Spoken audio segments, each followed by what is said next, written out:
জয় গুরু জয় গোবিন্দ। আজকে আমাদের এখানে ভাগবত ধামে আজকে গুরু পূর্ণিমা উপলক্ষে মহোৎসব হচ্ছে। যারা ভক্ত এখানে আসেন, এখানে প্রতিদিন ভাগবত পাঠ হয়। সেই ভাগবত পাঠ যারা শুনতে আসেন ভক্তরা, এছাড়া এখান থেকে দীক্ষাও দেওয়া হয়। যারা দীক্ষা নিয়েছেন তাদের পরিবারের সবারই নিমন্ত্রণ রয়েছে আজকে।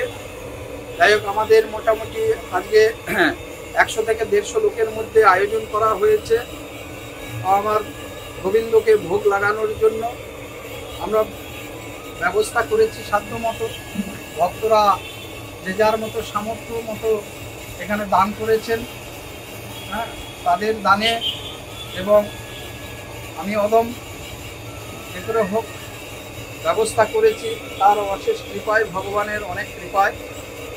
এখানে আজকে আমাদের ভগবানকে ভোগের জন্য হয়েছে ঘি পটল ভাজা, আর তার সঙ্গে আমরা প্রতিবারই ভোগে ঠাকুরকে শুকনো লঙ্কা ভাজা দেই। কারণ গোপাল আমার ছোট, তা সত্ত্বেও গোপাল এত চিনি খায়, এত মিশ্রি খায়, এত নকুলদানা খায়, তাই সবসময় চেষ্টা করি তাকে একটু শুকনো লঙ্কা ভাজা দেওয়ার জন্য। আর এখানে আজকে আমাদের হয়েছে 3 রকমের ফলের ব্যবস্থা, আম, কাঁঠাল, কলা। এটা আমরা প্রথমে ফল প্রসাদ দেই, তারপরে ঘি পটল ভাজা, তার সঙ্গে শুকনো লঙ্কা ভাজা, এরপরে আছে ডাল, ধনে পাতা, কাঁচা লঙ্কা ফোড়ন দিয়ে ডাল, তারপরে সোয়াবিন আলুর তরকারি কষা, আর হচ্ছে কাঁচা কলা দিয়ে পনির। আমরা পনিরে আলু দেই না, পনিরে কাঁচা কলা দেই। এছাড়া চাটনি, পাঁপড়, পরমান্ন, মিষ্টি, তারও ব্যবস্থা হয়েছে। সব মিলে আমার ভগবানকে আমরা ভোগ লাগাই সব ভক্তরা মিলে, এবং তারা প্রসাদ পায়। ভক্তের সেবা ঠিকমতো করতে পারলে ভগবান নারায়ণ খুশি হন, সেই প্রচেষ্টা আমরা করি। আর নাহলে বৎসরে 20 থেকে 30 বার এখানে অনুষ্ঠান হয়, অনুষ্ঠান হতেই থাকে। বিভিন্ন লোক এখানে অনুষ্ঠান করায়। তাছাড়া 12 মাসে 13 পার্বণ যেগুলো আছে সেগুলোও এখানে করা হয়। সবই ভগবান নারায়ণ তথা শ্রীকৃষ্ণকে আরাধ্য ভগবান আমার, আর তার সঙ্গে গোপাল। এখানে গোপালের ভোগ লাগানো হয় সব সময়, আর প্রচুর ভক্ত হয় এখানে। তো গোপাল পিকনিক যখন হয়, আর না হলো 600-700 ভক্ত আসে এখানে প্রসাদ পাওয়ার জন্য। এছাড়া জন্মাষ্টমীতে রাস্তায় 2000 লোককে প্রসাদ দেওয়া হয়। এছাড়া এখানে আমরা নগর কীর্তনে বেরোই দুপুরবেলা, রাত্রে। এলাকার সবাই নিমন্ত্রিত থাকে কম বেশি যার। এখানে অন্নকূট উৎসবের ব্যবস্থা করা হয়। আর 365 দিন এখানে ভাগবত পাঠের ব্যবস্থা হচ্ছে। সন্ধ্যা 7টা থেকে 9টা পর্যন্ত পাঠক প্রতিদিনই পাল্টে যায়।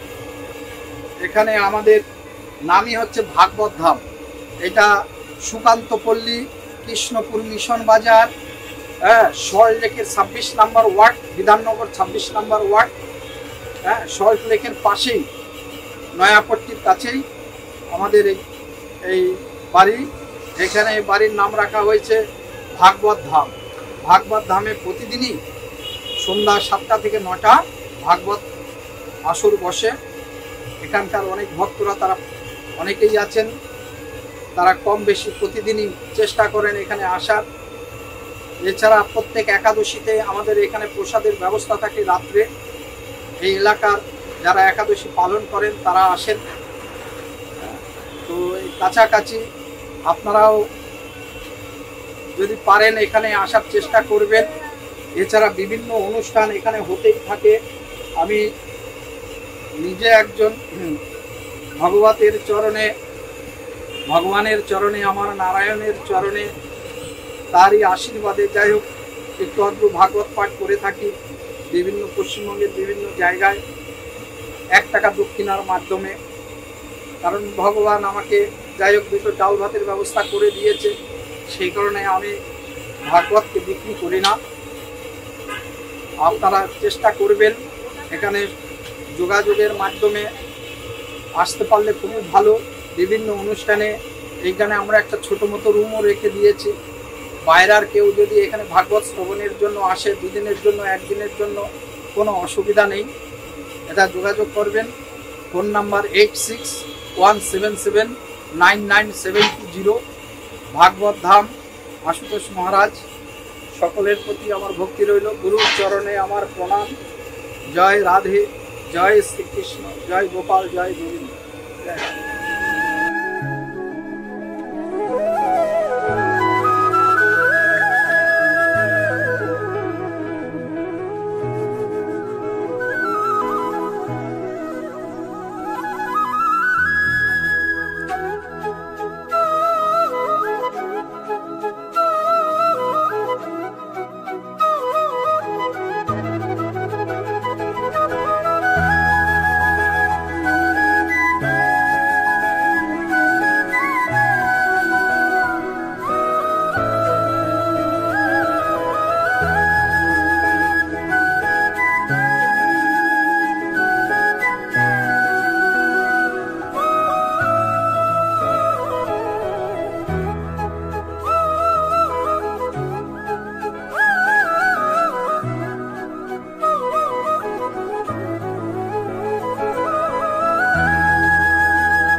हे कृष्ण करुणार सिंधु दीनबंधु जगत्पथे गोपेशो गोपिका कांतो राधा कांतो नमस्तुते वसुदेव सुतं देवं कंसो चानुर्मर्दनं देवकी परमानन्दं कृष्ण वन्दे जगद्गुरुं। जय जय श्री राधा कृष्ण। ओं नमः परम ब्रह्म श्री परमात्मने नमः। ओं नमो भगवान कृष्ण हरि विष्णु राम नारायण। ओं नमः कृष्ण केशव मधुसूदन माधव हरिसूदन अच्युत गोविंद वांच ऋषिकेश जनार्दन जोगेश्वर पद्मलोचन। जय जय श्री राधा कृष्ण। गुरु साक्षात् परम ब्रह्म तस्मै श्री गुरवे नमः। गजानन भूतगणादिसेवितं कपितजम्बूफलचारुभक्षणं उमासुतं शोकविनाशकारकं नमामि विघ्नेश्वरपादपङ्कजं। या देवी सरस्वती सर्वभूतेषु विद्यारूपेण बुद्धिरूपेण ज्ञानरूपेण संस्थिता। ओम नमस्तस्यै नमस्तस्यै नमस्तस्यै नमो नमो। जय जय श्री कृष्ण चैतन्य प्रभु नित्यानंद श्री अद्वैत गदाधर श्रीवासादि गौर भक्तवृंद। जय जय तुलसी महारानी की। तप्त कांचन गौरांगी राधे वृंदावनेश्वरी विश्वभानुसूते देवी तां प्रणामि हरिप्रिय। जय जय भगवत पुराण भगवान की। जय जय वेदव्यास ऋषि की। जय जय सुखदेव मुनि की। जय जय राजा परीक्षित की। जय जय हरो गौरी की। जय जय गणेश भगवान की। जय जय सरस्वती देवी की। जय जय भागवत अनुरागी साधु गुरु ऋषि मुनि वैष्णव की। जय जय श्री गुरुदेव की। जय जय वेदव्यास गुरुदेव की। जय जय निताई गौर प्रेमानंदे हरि हरि बोल। हरे कृष्ण कृष्ण कृष्ण हरे हरे, हरे राम राम हरे हरे। गुरु साक्षात परम ब्रह्म तस्मै श्री गुरवे नमः। जय श्री गुरुदेव।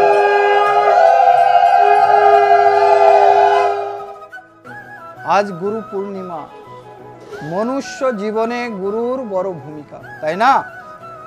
कारण এই 84 লক্ষ মাতৃগর্ভে আমরা যে এসেছি কেবলমাত্র মানুষই গুরুকে আশ্রয় করে উত্তীর্ণ হতে পারে। অন্য আমাদের যখন এই 84 লক্ষের অন্য জন্মগুলিতে অর্থাৎ বৃক্ষ জন্ম, পশু জন্ম, তাই না, সেই সমস্ত জন্মে আমরা গুরুর কৃপা পেতে পারি না। কারণ সেই সমস্ত জনি, সেই সমস্ত মাতৃগর্ভ থেকে নির্গত প্রাণীরা বা জীবেরা তারা গুরুর মহিমা জানতে পারে না। সেই কারণে মনুষ্য জন্মকে বলছে শ্রেষ্ঠ জন্ম। কারণ মানুষই গুরুকে আশ্রয় করে ভগবানের কৃপা লাভ পেতে পারে। গুরুকে, তাই না? আর গুরু মন্ত্রই বা কি? গুরু মন্ত্র নিলে কি হবে? পরম গুরু হচ্ছে ভগবান শ্রীকৃষ্ণ। গুরু, দুইটি শব্দ একত্র হয়েছে গুরু। অন্ধকার থেকে আলোতে যাওয়ার যে রাস্তা, যে প্রক্রিয়া, সেইটা আমাদেরকে গুরু শেখায়। অন্ধকার কি না? মায়া হচ্ছে অন্ধকার রূপ। আর আলো কি? ভগবান হচ্ছে আলো স্বরূপ। পরমাত্মা হচ্ছে আলো স্বরূপ। আর মায়া হচ্ছে অন্ধকার স্বরূপ, তাই না? সেই অন্ধকার থেকে আলোতে যেতে হবে, অর্থাৎ মায়াকে হারিয়ে দিয়ে ভগবানের চরণে আশ্রয় নিতে হবে। মায়া ভগবান নিজে সৃষ্টি করেছে, তাই না? ভগবান আমাদের এনেছেন কৃপা করে, তার লীলায় যাতে আমরা অংশগ্রহণ করতে পারি।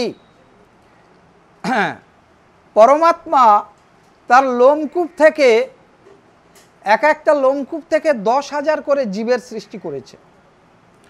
এইভাবে তিনি 84 লক্ষ প্রকারের জীব সৃষ্টি করেছে।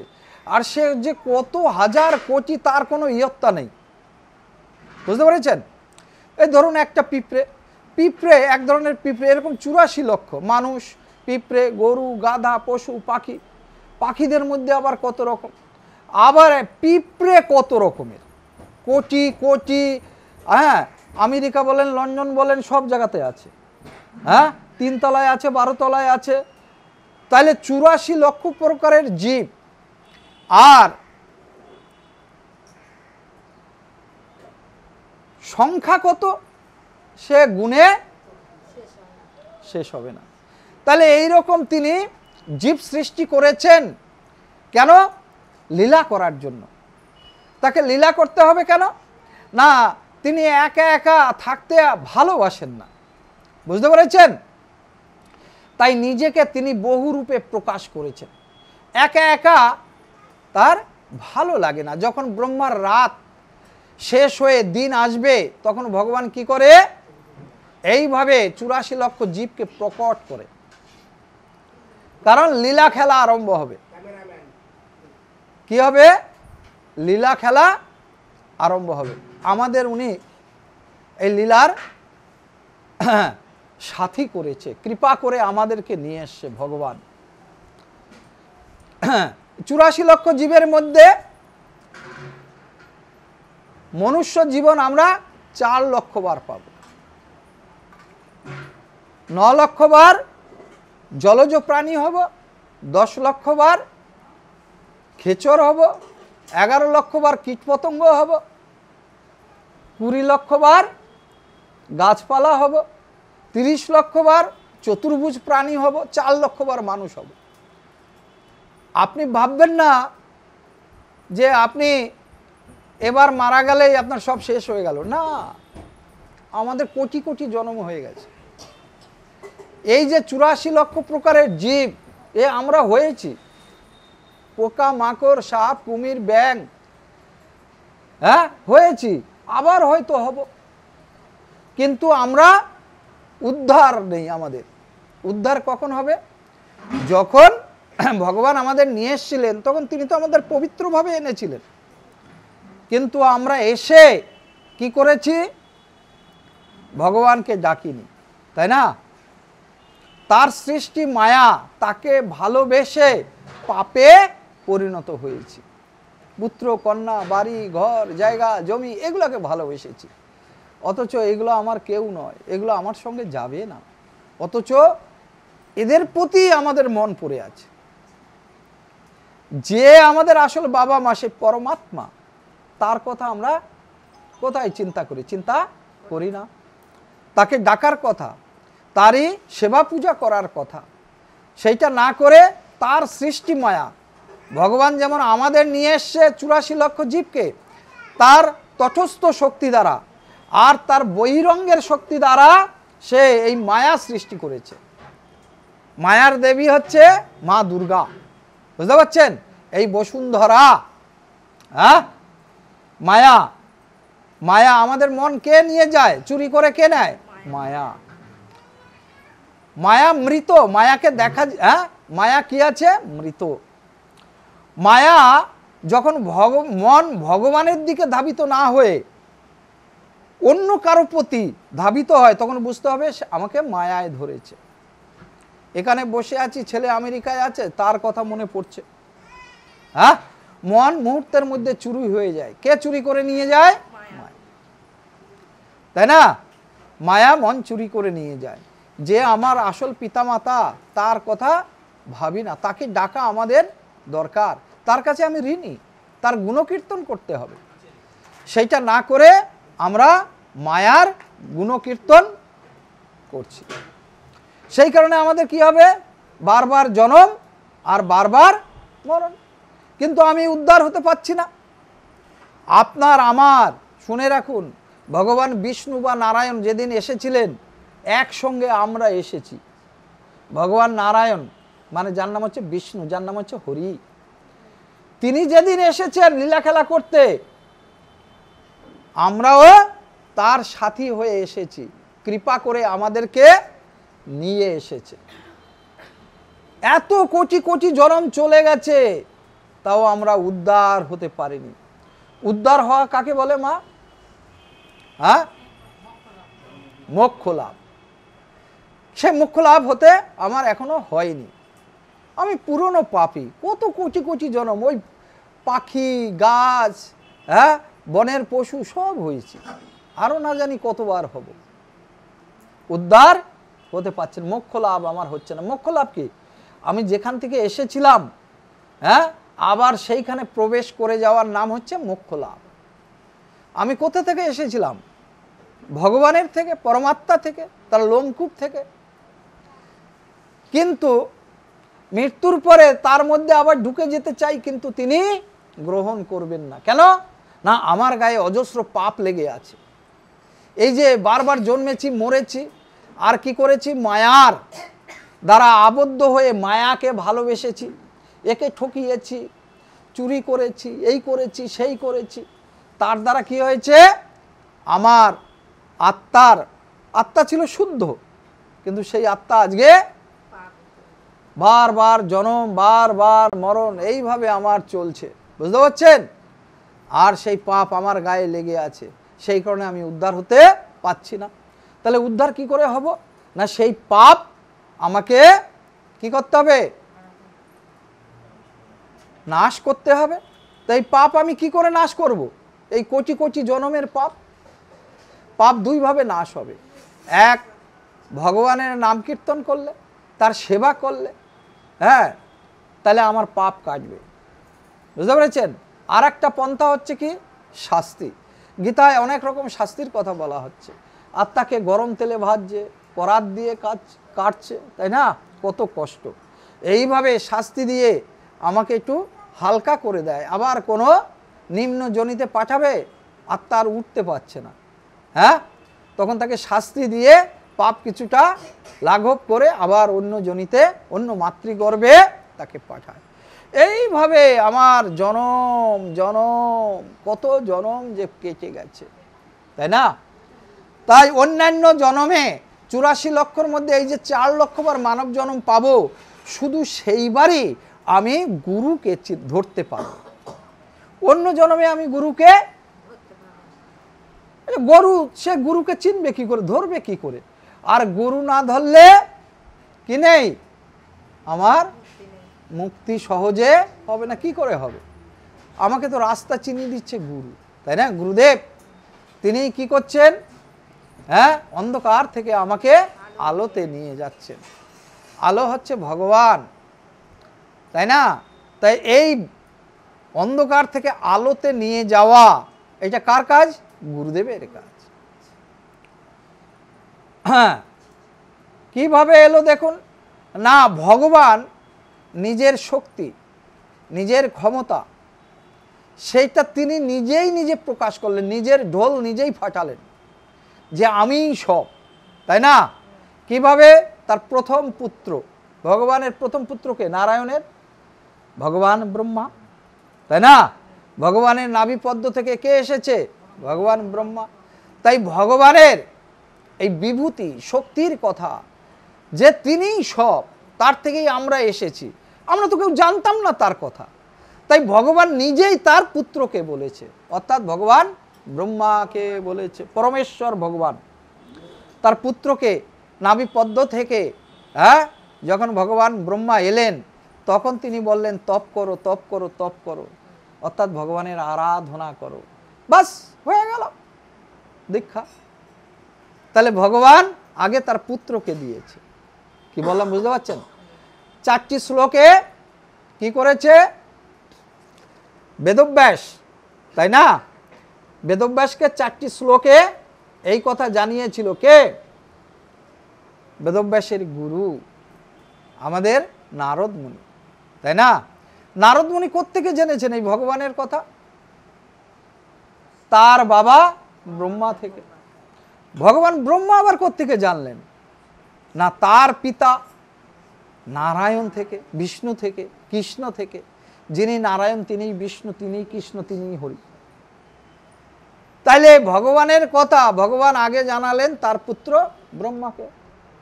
ভগবান ব্রহ্মা আবার তার কথা তার জানালেন তার পুত্রদের, সনকাদি 4 ঋষি সহ, হ্যাঁ, 10 জন ঋষি, তার, হ্যাঁ, সহ নারদকে জানালেন। নারদ জানালেন এই ভগবানের কথা কাকে? বেদব্যাসকে। বেদব্যাস লিখলেন এই ভাগবত পুরাণ, তাই না? বেদব্যাস আবার তার পুত্র সুখদেব মুনিকে জানালেন, শুকদেব মুনি আমাদের এই ভাগবত ব্যাখ্যা করেছিলেন গঙ্গার পারে, তাই না? কাকে উদ্ধার করার জন্য? পরীক্ষিত রাজার সৎ গতি, উত্তম গতির জন্য তিনি এই ভাগবত পাঠ কথা শুনিয়েছিলেন। তাহলে আমরা এই ভগবানের কথা একের পর এক একের পর এক একের পর এক শুনেছি। ঋষি মুনিরা তারা আবার তাদের পুত্রদের শুনিয়েছে, তাদের ভক্তদের শুনিয়েছে। এইভাবে ভগবানের কথা পর পর পর পর। আর গোবিন্দের কৃপায় আমি এখানে বসে, আজকে গুরু পূর্ণিমা, তাই না? বেদব্যাস ভগবানের চরণে কোটি কোটি প্রণাম। তিনি 32 অবতারের মধ্যে তিনি বিষ্ণুরই অবতার, আমার কৃষ্ণেরই অবতার। কে? বেদব্যাস, তাই না? হ্যাঁ, শ্রীকৃষ্ণ দ্বৈপায়ন বেদব্যাস। ভগবান কৃষ্ণের মতো তিনিও কালো ছিলেন, তাই না? কৃষ্ণের মতো কিছুটা, কৃষ্ণের মতো আরো 5 জন আছে এই জগতে, বুঝতে পারছেন? তার মধ্যে এক তার বড় পুত্র, এক হচ্ছে তার সখা, কি নাম? আবার মন্ত্রী উদ্ধব, কৃষ্ণের মতো দেখতে, বুঝতে পেরেছেন? বেদব্যাস কৃষ্ণের মতো দেখতে, ভগবান শ্রীকৃষ্ণের বড় পুত্র কৃষ্ণের মতো দেখতে। হ্যাঁ, মা রুক্মিণী একবার ভাবে আমার স্বামী না আমার ছেলে। রাধে রাধে, বুঝতে পারছেন? হ্যাঁ, তো ভগবান বেদব্যাস হচ্ছে শ্রীকৃষ্ণের বা নারায়ণের বা বিষ্ণু যাই বলেন, হরির 32 অবতারের মধ্যে বেদব্যাস ভগবানেরই অংশ। হ্যাঁ, তিনি ভগবানের কথা জানেন, সমস্ত তত্ত্ব হ্যাঁ তিনি জানেন, তাই তো তিনি এই সমস্ত পুস্তক পড়েছেন। তার পুস্তকই শ্রেষ্ঠ পুস্তক। তাহলে এই ভগবানের কথা এইভাবে গুরু পরম্পরায় বাবা থেকে ছেলে, তারপরে ছেলে থেকে তার মানস পুত্র ব্রহ্মার মুনি ঋষিরা জানলেন, তারা আবার সেগুলোকে ব্যাখ্যা করলেন। সুত মুনি, তাই না, ঋষি মুনিদেরকে বললেন। এইভাবে আমরা দেখতে পাচ্ছি গুরু ভগবানের কথা হ্যাঁ পর পর পর পর ক্রমান্বয়ে আমরা জানতে পাচ্ছি, তাই না? যেমন আজকে আমরা জানছি ভগবানের কথা, আপনারা এই অধমের মুখ থেকে যাই হোক 2-4 কথা শুনছেন ভগবানের কথা। এইভাবে গুরু পরম্পরায় হ্যাঁ আমরা ভগবানের কথা জানতে পেরেছি। তাইলে গুরুদেবকে, গুরুদেব হচ্ছে ওই দালাল। গুরুদেব দালাল। কিরকম দালাল? দেখুন, ঘটক কি করে? একজনের ছেলে আর একজনের মেয়ে যোগাযোগ করিয়ে দেয়, করে দেয় না? হ্যাঁ, দালাল কি করে মা বলো? একজনের জমি বা কোনো একটা কাজ করতে পারছে না, হ্যাঁ, অথচ আর একজনের সেই জমিটা দরকার, দুজনের যোগাযোগ করিয়ে দেয়, করে দেয় না? তো গুরুদেব কি? গুরুদেবের কাজ ওই রকমই। আমরা অন্য রাস্তায় চলছিলাম, ভগবানকে চিনি না, জানি না, পথভ্রষ্ট হয়ে গেছি, তাই না? আমাদেরকে কার কাছে? তারা ভগবানের কাছে পৌঁছে দিচ্ছে। তাহলে আমার সঙ্গে ভগবানের সম্পর্ক, তাই না, মিষ্টি সম্পর্ক তৈরি করে দিচ্ছে কে? তাহলে গুরুদেবের কি কাজ হলো? ওই ঘটকগিরি করা না? হ্যাঁ, কিন্তু আপনারা আবার এইটা ভাববেন না যে বাবাজি কি বলে গুরুদেবকে দালাল। আরে হ্যাঁ, দেখুন দালাল কি করে? সে কিছু পয়সা এ পক্ষ থেকে নেয়, ও পক্ষ থেকে নেয়, নেয় না? আবার দেখুন হ্যাঁ, ঘটক কি করে? মেয়ের পক্ষ থেকে নেয়, নেয় না? কিন্তু এই পারমার্থিক গুরু পয়সার জন্য এইখানে ব্যতিক্রম, যোগাযোগ করিয়ে দেয়, বিনিময়ে সেও পায় কি পায়? ভক্তের কাছ থেকে শ্রদ্ধা পায়, ভক্তি পায়, আর ভগবানের কাছ থেকে করুণা পায়। একজন কেউ যদি দীক্ষা নেয় তার উদ্ধার হবে, আর গুরুদেবকে ভগবান আরো আশীর্বাদ করবে, তার চেয়ে 1000 গুণ বেশি পুণ্য দেবে। বোঝা গেছে মা? হ্যাঁ, তো চলিত কথায় গুরুদেবকে দালাল বলেছি, আপনারা আহত হবেন না, ক্ষমা করবেন, কিন্তু কাজটা ওই রকমই, কিন্তু উদ্দেশ্য ওই রকম নয়। হ্যাঁ, উদ্দেশ্য কি? এইখানে মহৎ উদ্দেশ্য, তাই না? বিয়ে হয়ে গেল ছেলে মেয়ের, ঘটক আর তারপরে কোনো সম্পর্ক নেই। ভালো হবে কি মন্দ হবে, বিয়ে হয়েছে, যা হয়েছে হয়েছে, তার কর্ম শেষ। কিন্তু এইখানে গুরুদেব যুক্ত থাকেন, তাই না? শুধু দীক্ষা নিয়েই ক্ষান্ত হন না, তাই না? তার যাতে জীবনে চলার পথ সুগম হয়, সুন্দর হয়, তাই না? ভগবত প্রাপ্তি যাতে সহজ হয়, তাই গুরুদেব কি করে ভক্তের সঙ্গে যুক্ত থাকে, তাই না? যে গুরুদেব কি করে হবে, তার কোনো প্রশ্ন জিজ্ঞাসা থাকলে সে করে, তাই না? তার দ্বারা তার মধ্যে যাতে আরো ভক্তির সৃষ্টি হয়, গুরুদেব সেই কাজ করে। তাইলে সেই কারণে কি বলছে, গুরুর ব্রহ্মা গুরুর বিষ্ণু গুরুর দেব মহেশ্বর গুরু সাক্ষাৎ পরম ব্রহ্ম তস্मै শ্রী গুরুবে। ভগবান যেমন কি করে, আমাদেরকে ছেড়ে দেয় না। আমার হৃদয়ে আমি আছি, আমি মানে আত্মা। আপনার নাম পটল কি ঢেঁড়স কি রাম কি শ্যাম কি যদু, তাই না? এগুলো হয়তো আমাদের এইখানকার বাবা মারা দিয়েছে। ভগবানের নাম যার নামে আছে তাতেও তার মঙ্গল হবে। তো নাম আমাদের যাই হোক, কি বলছি কথা বুঝতে পারছেন? ওইটা আমাদের আসল পরিচয় নয়। আসল পরিচয় কি? আমি আত্মা, আর আমার বাবা পরমাত্মা। সেই পরমাত্মা ভগবান কিন্তু আমাকে ছাড়েনি। হ্যাঁ, আমি বাঁ দিকে আছি হাটের মধ্যে, আর উনি ডান দিকে থাকেন।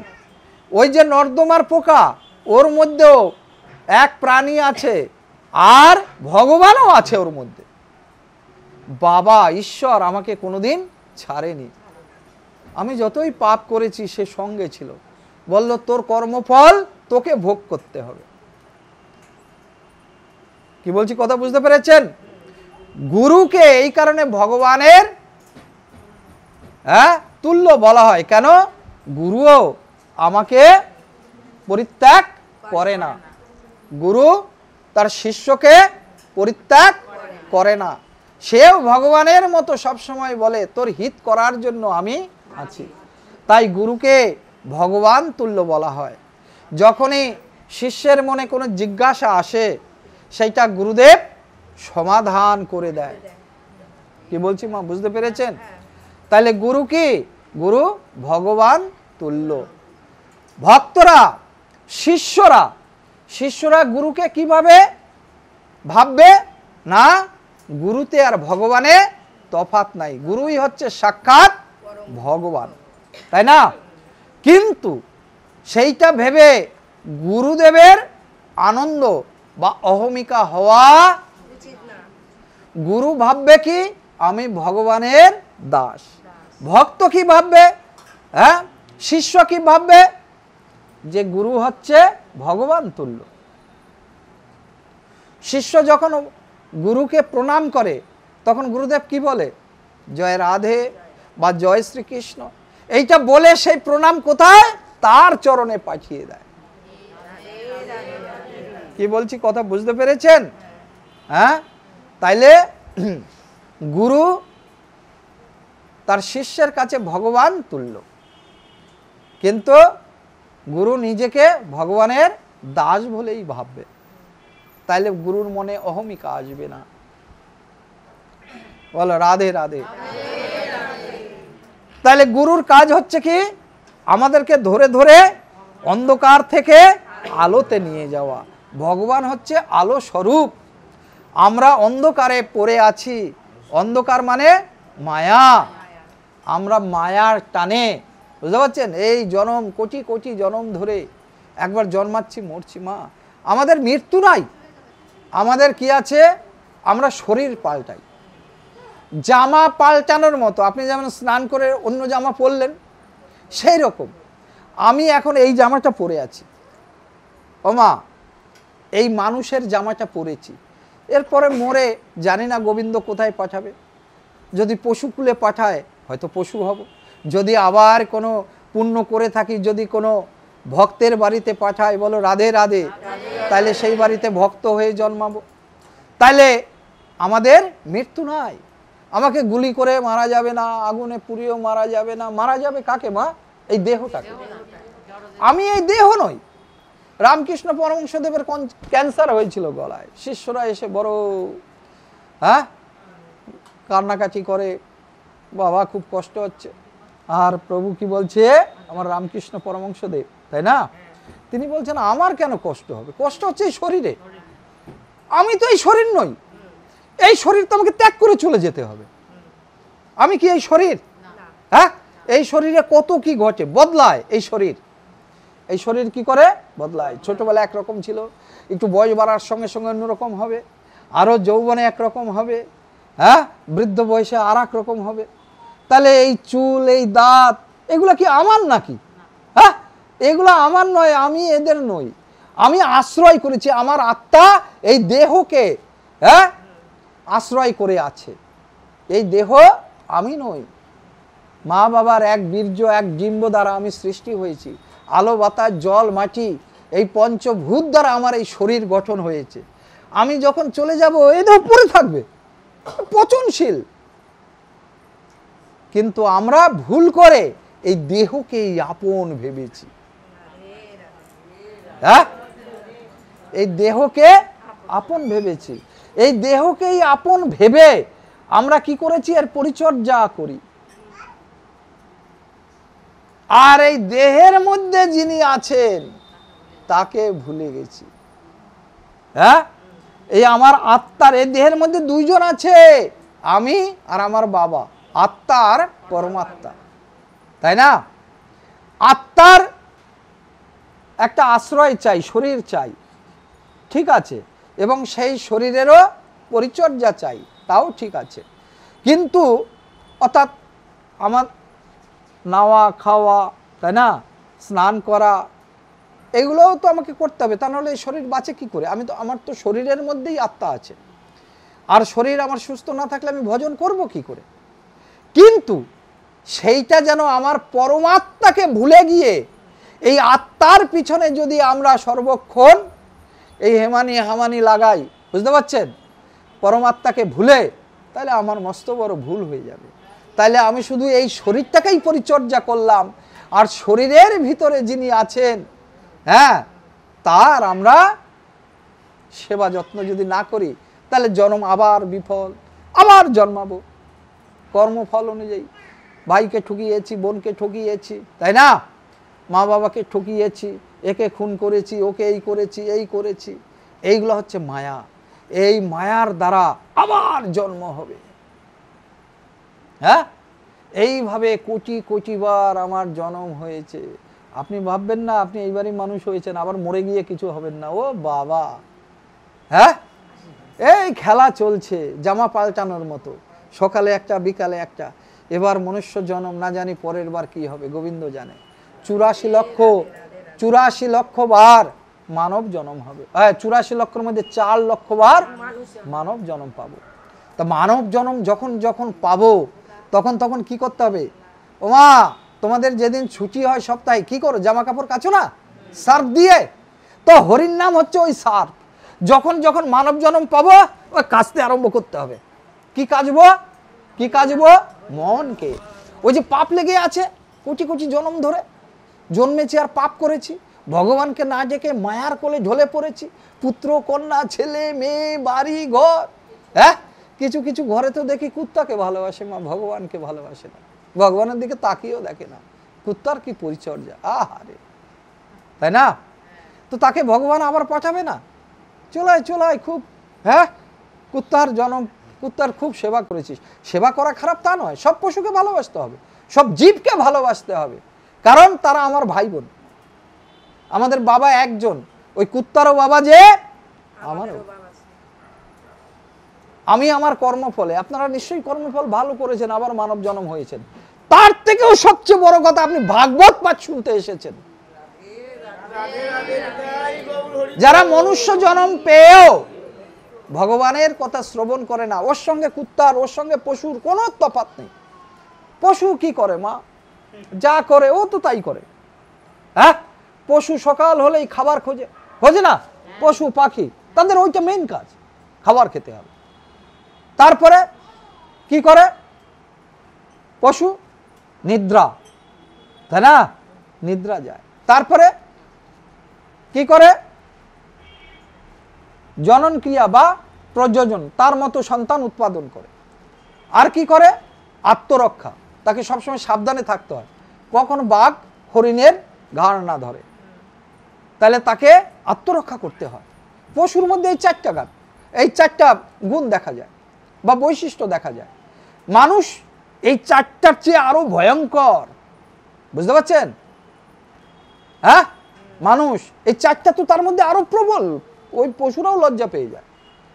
আমাদের দেখুন খাবার, একটা বাঘ, তাই না, একটা হরিণকে খেলো, হ্যাঁ 10 কোটি টাকার মালিক, তার রাত্রে ঘুমাতে পারে না, আরো কিসে বাড়বে? তাহলে ওর খাবার কত চাই? ও নিজে তো 5খানার বেশি রুটি খেতে পারে না, তাই না? কিন্তু আরো চাই, আরো চাই, আরো চাই, এই জগতের আরো চাই, বাড়ির শেষ নাই। হ্যাঁ, কত বাড়ি, কত ঘর, কত টাকা, জানে দুদিন পর মরে যাবে, না আরো চাই। তার এই চাওয়াটা দেখেন পশুকে হার মানিয়ে দিয়েছে না? ওর পেট ভরা থাকলে তো একটু ঘুমায়, আর মানুষ যত সম্পদ আছে আরো চাই, রাত্রে ঘুমাতেও পারে না, আরো চাই। হ্যাঁ, নিদ্রা, পশুর একটা নির্দিষ্ট সময় আছে, রাত্রেবেলা ঘুমায়, তাই না? আর মানুষ দিনে ঘুমায়, রাত্রে ঘুমায়, সন্ধ্যায় ঘুমায়। এখন মানুষের কোনো ঠিকই নেই। এর কাণ্ড কারখানা দেখে পশুরাও ভাবে এরা কোথা থেকে এসে, কোন গ্রহ? হ্যাঁ, এই মানুষের কাণ্ড কারখানা এমন হয়ে গেছে এখন, দিন রাত, সন্ধ্যা বিকাল সকাল বলে যখন ইচ্ছা ঘুমায়। হ্যাঁ, কোথায় সকাল? আগে ব্রহ্মচর্য, কারণ আমরা ধর্ম থেকে পিছিয়ে চলে গেছি, দূরে চলে গেছি, আর আমাদের এই পতন আরম্ভ হয়েছে। হ্যাঁ, সকালবেলা উঠলে মা কি হবে শুনে রাখুন, সকালবেলা উঠলে 3জন শ্রীদেবীর দেখা পাবেন, 3জন শ্রীদেবীর দেখা পাবেন ব্রহ্ম মুহূর্তে স্নান করলে। স্নান 5 রকমের, শুনে রাখুন। একটা হচ্ছে ব্রহ্ম স্নান, ব্রহ্ম মানে ভগবান, তাই না? 3:30 থেকে 4:30টার মধ্যে ভগবানকে স্নান করানো হয় সব মন্দিরে, তাকে বলে ব্রহ্ম স্নান। 4:30টার পরবর্তী আধা ঘন্টার মধ্যে, মানে আপনার 5টা থেকে 4টার মধ্যে স্নান করে দেবতারা, তাকে বলে দেব স্নান। তারপরে আধা ঘন্টার মধ্যে স্নান করে ঋষি মুনিরা, তাকে বলে ঋষি স্নান। হ্যাঁ, 6টার মধ্যে স্নান করে সাধু ভক্ত ঋষি মুনি মনুষ্যরা। 6টার পরে যারা স্নান করবে তাকে বলে দানব স্নান, আমাদের ধর্মগ্রন্থে আছে। কেন এই সকালবেলা স্নানের এরকম কেন মাহাত্ম্য বলেছে? না, আপনি যদি সকাল সকাল স্নান করেন 3জন শ্রীদেবীর দেখা পাবেন। 3জন শ্রীমান যারা এই জগৎ চালাচ্ছে, ব্রহ্মা বিষ্ণু মহেশ্বর, তাদের 3 পত্নী আপনার কি করবে? আমরা যেমন কি মা মর্নিং ওয়াক করতে যাই না সকালবেলা উঠে, হ্যাঁ এমনিতে তো যাই না, যখন ওই শিরায় খিরায় টান ধরে, পায়ে ঠায়ে ব্যথা করে, তাই না? তখন একটু কি করে বাবুরা বলেন, আমরা বলেন, সবাই 2-4 দিনের মধ্যে, 2-4 দিন যায় আবার বন্ধ করে দেয়, তাই না? যাই হোক, তো তারা একটু মর্নিং ওয়ার্কে যায়। আর স্বর্গ থেকে আমার 3 দেবী শ্রীদেবী আসে দেখা করতে। কে কে? ব্রহ্মার স্ত্রী সরস্বতী,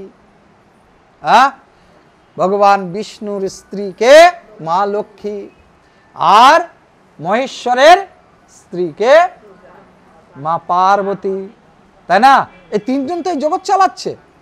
তারা প্রতিদিন মর্নিং ওয়াক করতে আসে কোথায়? এই মর্তধামে। এই মর্তধাম সম্বন্ধে সবারই খুব আগ্রহ, তারা স্বর্গেই থাক আর যেখানেই থাক, ভগবানও দেখছে কি করছে। নারদ তো মাঝে মাঝেই আসে। হ্যাঁ, কোথায় আসে? এই মর্তধামে। এই মানুষেরা কি করছে? কারণ এই মনুষ্য জন্ম শ্রেষ্ঠ জন্ম, এই মানুষই সব কিছু তোলপাড় করতে পারে, মানুষই দেবতা হতে পারে। জানেন কি? তার কর্মফল, পুণ্যের দ্বারা।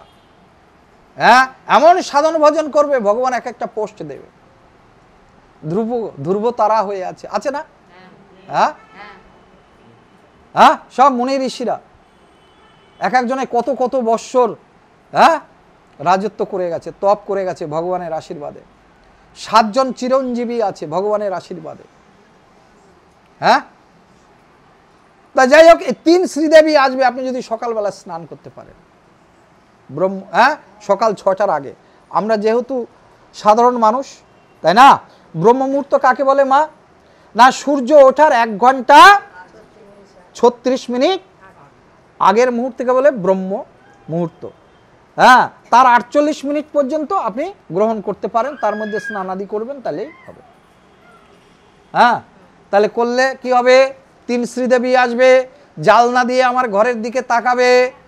হ্যাঁ, মা সরস্বতী এসে আশীর্বাদ করবে।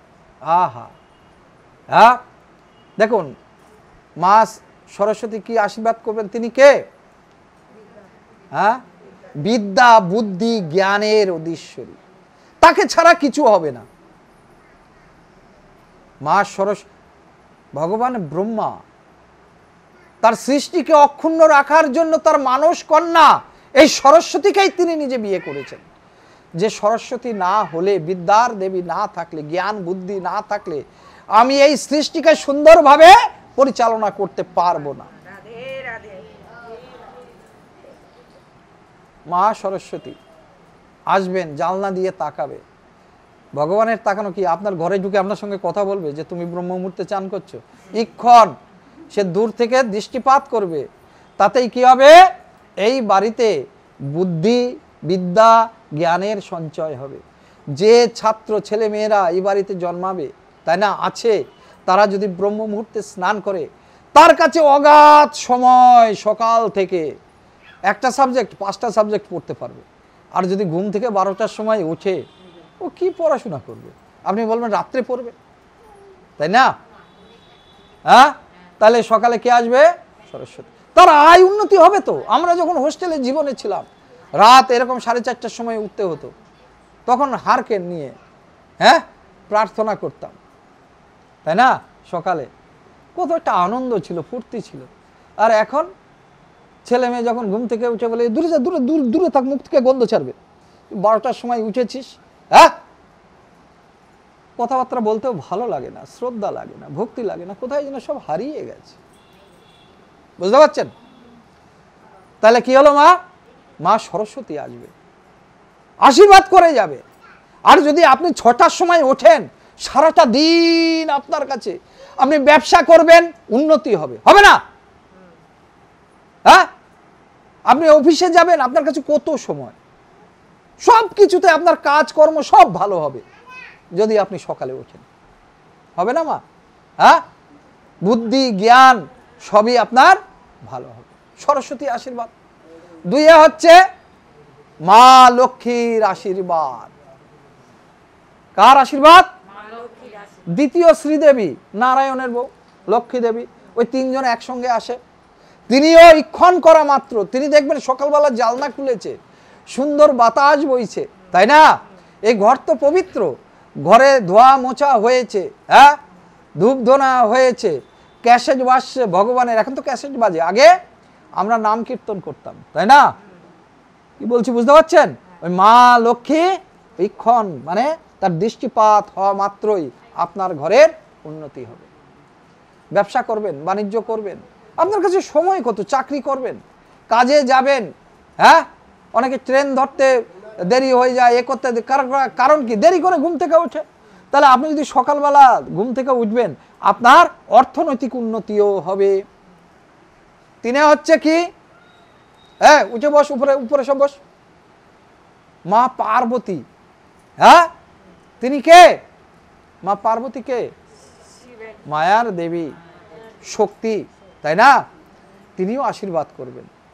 কি আশীর্বাদ করবেন? যাও, এই ঘরে কোনো বিপদ আসবে না। ভগবান ব্রহ্মার কি কাজ? মা সৃষ্টি, তাই না? আর নারায়ণ সে তিনি জগৎ পরিচালনা করছেন, কি করলে কি হবে, সবাই ভালো থাকবে। আর ভগবান শিব সংহার কর্তা, মৃত্যুর দেবতা, প্রাণ কেড়ে নেবে। তো তার স্ত্রীর নাম হচ্ছে পার্বতী, তিনি আশীর্বাদ করে যাবেন। সকালে উঠেছিস, স্নান করেছিস, তাই না, সুন্দর হয়েছিস, তিলক লাগিয়েছিস, মালা পরেছিস, যা আশীর্বাদ করলাম, ভগবানের কথা তো স্মরণে আছে, আশীর্বাদ করলাম, দীর্ঘ আয়ু হও, নীরব থাকো, সুস্থ থাকো। এগুলো হারিয়ে গেছে, তাই না? তাইলে আপনি সকালবেলা উঠলে এই 3 শ্রীদেবীর দেখা পাবেন না। বুঝতে পেরেছেন? আশীর্বাদ পাবেন। ছেলে মেয়েকে এই শিক্ষা দিন, সকালে ওঠ। আরো 2 জন আপনাকে আশীর্বাদ করবে, 2 ভগবান, পবন ভগবান, পবন দেবতা। ওমা, ভগবান কাকে বলে? যার নিজের কোনো ক্ষমতা আছে, তিনি ভগবান। কালী ভগবান, শীতলা ভগবান, রাম ভগবান, শ্যাম ভগবান, তাই না? হ্যাঁ, যার নিজের ক্ষমতা আছে তিনি ভগবান। কিন্তু পরম ব্রহ্ম ভগবানকে, তিনি শ্রীকৃষ্ণ। যাতে এই দেব দেবতারা তার থেকে সৃষ্টি হয়েছে, তিনি পরমেশ্বর ভগবান। পরমেশ্বর ভগবান একজন আমাদের, তিনি হচ্ছেন শ্রীকৃষ্ণ। তিনি হচ্ছেন, তারই রূপ হচ্ছে নারায়ণ বা বিষ্ণু বা হরি। যখন এই লীলা খেলা আরম্ভ হলো, ওই বিষ্ণু ভগবান উনি শ্রীকৃষ্ণেরই ম্যানেজার রূপ। তিনি শঙ্খ চক্র গদা পদ্ম ধারী হয়ে এই মাঠে নামলেন। কোন মাঠে? এই ভবসাগরে। এই মাঠটার নাম কি? এই ভবসাগরে কি আছে? এই সাগরে জল নাই, মায়া। আমি কোন সাগরে বসে আছি মা? আমি বায়ু সাগরে বসে আছি। আমার এইখানে বাতাস, এইখানে বাতাস, এইখানে বাতাস, আমি বুঝতে পারি না, তাই না? সেই রকম আমি কোন সাগরে, এইটা কোন সাগর যে সাগরে আছি, এর নাম হচ্ছে ভবসাগর। আমাদের ধর্মগ্রন্থে ভবসাগর মানে মায়ার সাগর। এখানে মায়া, এখানে মায়া, এখানে মায়া, এইখানে ছেলে টানছে, ওইখানে মেয়ে স্কুলে যাবে, হ্যাঁ, ওইখানে বউ বলছে বাজার করে এনে দাও, সব মায়া টানছে, আমি দেখতে পাচ্ছি না। যেমন বাতাস আছে চারিদিকে, আমি বুঝতে পারছি না, সেই রকম চারিদিকে আমার মায়া ছড়ানো আছে। এই মায়া আমাকে ভগবানের কাছে তার নাম কীর্তন করতে দিচ্ছে না। কে আছে? আমি কোন সাগরে আছি? ভবসাগরে। মানে সব মায়া, বাড়ি ঘর, পুত্র কন্যা, অফিস চাকরি, বা আমার মনকে চুরি করে নিয়ে যাচ্ছে। মন যখন ভগবানে না লেগে, মন যখন অন্যদিকে ধাবিত হয়, তারই নাম মায়া। কে যেন আমাকে টেনে নিচ্ছে, আমার মন চুরি করে নিয়ে চলে যাচ্ছে, অন্য জিনিস ভাবছি। তার কথা ভাবার কথা, কারণ আমি তার কাছে ঋণী। তিনি আমাকে নিয়ে এসেছেন তার লীলা খেলা করার জন্য। সেই আমার বাবা মা, তারই গুণকীর্তন করা উচিত। তার গুণকীর্তন না করে আমি তার বহিরঙ্গ দিয়ে, তিনি ইচ্ছা করে এই মায়া সৃষ্টি করেছেন। দুর্গাকে বলছে ভালো করে ধরবি, এমন প্যাদান প্যাদাবি যেন আমার কাছে আসতে না পারে। হ্যাঁ, 2-3টা মেয়ে, আবার ওর ছেলে চাই, হ্যাঁ, আবার মেয়ে দে, হ্যাঁ, ও ওতেই জমে থাক, ও যেন আমার কথা ভাবতে না পারে। বুঝতে পারছেন? হ্যাঁ, 4 তলা বাড়ি, আবার স্বপ্ন ভাবে না রাস্তার পাশে একটা বাড়ি হলে ভালো হয়। মায়া। ছিল চাষের জমি, চাষের জমিতে লাভ নেই, এটাকে বেচে একটা পুকুর কিনবো। রাত্রেবেলা তাও চাষবাস করতো, রাত্রে ঘুমাতো। পুকুর কিনে এখন মাছ যাতে চুরি না হয়, রাত্রেও গিয়ে পাহারা দেয়, ঘুম গেছে। এরই নাম মায়া। ওমা, বুঝতে পেরেছো কিভাবে মনকে? এই যে কে? এটা ভগবান ইচ্ছা করে এই মায়া সৃষ্টি করেছে তার বহিরঙ্গ দিয়ে। সেই বহিরঙ্গ দিয়ে এত সুন্দর করে সাজিয়েছে। ও একটা পিঁপড়াকে দেখবেন, দেখবেন কত ভালো লাগে, গুটি গুটি পা। ওইটুকু প্রাণী, ওর রাগ দেখেছেন? পাটা দেবেন ওর উপর, একদম কামড়ে দেবে। ওইটুকু শরীরে হাগু করে, পাদু করে, হিচু করে। চিন্তা করুন আমার ভগবান কি মেশিন ওকে সুন্দরভাবে সাজিয়েছে। পাখির দিকে তাকাবেন, ও কি সুন্দর, এইখানে লাল, এখানে হলুদ, কত বড় শিল্পী আমার ভগবান, কেমন সুন্দর করে সাজিয়েছে। আহারে, এই মায়া দিয়ে এই জগৎকে সৃষ্টি করেছে কেন? যেন ওরা আমার কাছে আসতে না পারে। কিছু বোঝো? হ্যাঁ, এইভাবে আমরা মায়ার কোলে ঢলে পড়েছি। হ্যাঁ, এই সাপকে দেখবেন কি সুন্দর রং, আহারে, এইখানে লাল, এখানে কালো, এখানে সাদা ফনা তোলে। আরে ভগবান আমার কত বড় শিল্পী, ভাবলে অবাক লাগে, লাগে না? হ্যাঁ, আজকে পৃথিবীতে 820 কোটি লোক, মুখমণ্ডল তো এইটুকু, এইটুকু না, একজনের সঙ্গে আর একজনের মিল নাই। ওরে বাবা রে, 820 কোটি লোক এইটুকু মুখমণ্ডলের মধ্যে এমন ভাবে সৃষ্টি করেছে, যার বাচ্চা সে তার বাপকে চেনে। চাহে ওকে 5 বছর আমেরিকায় পাঠিয়ে দিন, লন্ডনে 5 বছর এসে ঠিক বাবাকে খুঁজে বের করবে। আমার বাবা এরকম, পারবে না? তাহলে এইটুকু মুখমণ্ডলের মধ্যে আজকে পৃথিবীতে 820 কোটি লোক আছে। তার মধ্যে দেখুন এমন ভাবে ভগবান সৃষ্টি করছে, চেনা যায়। বাচ্চাও তার মাকে চিনতে পারবে, মাও তার বাচ্চাকে চিনতে পারবে। তাহলে আমার ভগবানের ক্ষমতা দেখেছেন? হ্যাঁ, বিশাল ক্ষমতা, কত বড় শিল্পী, ভাবলে অবাক লাগে না? এত সুন্দর রং কোত্থেকে এনেছে, কত রকমের ফুল, ওরে দেখি আর ভাবি, হ্যাঁ গোসাই তোমার লীলার শেষ নাই। তাহলে সেই ভগবান এইভাবে আমাদের এনেছে কেন? নিজে আনন্দ পাবে বলে। একা একা তার থাকতে ভাল লাগে না। বাসুদেব সর্বম, সব কৃষ্ণময়। রূপং রূপং প্রতিরূপ বভুব, তিনি বিভিন্ন রূপে নিজেকে ক্ষুদ্র ক্ষুদ্র রূপে প্রকাশ করেছেন। ওই মাছও তিনি, ওই ফুলও তিনি, আমিও তিনি, তিনিই সব। বাসুদেব সর্বম। যত ধর্মগ্রন্থ আছে শেষকালে গিয়ে ওই একটা লাইনের মধ্যে শেষ, সব কৃষ্ণময়। সব গ্রন্থ পড়া হয়ে গেছে। হ্যাঁ, রূপং রূপং প্রতিরূপ বভুব সর্বস্ব চাহাং হৃদি সন্নিবিষ্ট। তিনি নিজেকে ক্ষুদ্র ক্ষুদ্র রূপে প্রকাশ করেছে এই জগতের, আর তার মধ্যে তিনি ঢুকে বসে আছেন। প্রত্যেকের মধ্যে তিনি আছেন। ওই পিঁপড়ার মধ্যেও তিনি, আমার মধ্যেও তিনি, গাছের মধ্যেও তিনি। শুধু জীব নয়, মানে প্রাণী আর উদ্ভিদই নয়, যাদের প্রাণ নেই তাদের মধ্যেও তিনি। আমা প্রহ্লাদকে বলছে ওর বাবা, থাম্বার মধ্যে আছে তোর ভগবান? বলে আছে। হ্যাঁ, তাহলে বাতাসে তিনি, আলোতে তিনি, হ্যাঁ আমার গোবিন্দ সব জায়গায় আছে। তাকে শুধু ডাকতে হবে, তাকে শুধু ধরতে হবে, ধরার মতো ধরতে হবে। মা, হ্যাঁ, ধরো কৃষ্ণ, মারো কৃষ্ণ, কৃষ্ণ করো সার, অচিরেই হবে তোমার ভবসাগর পার।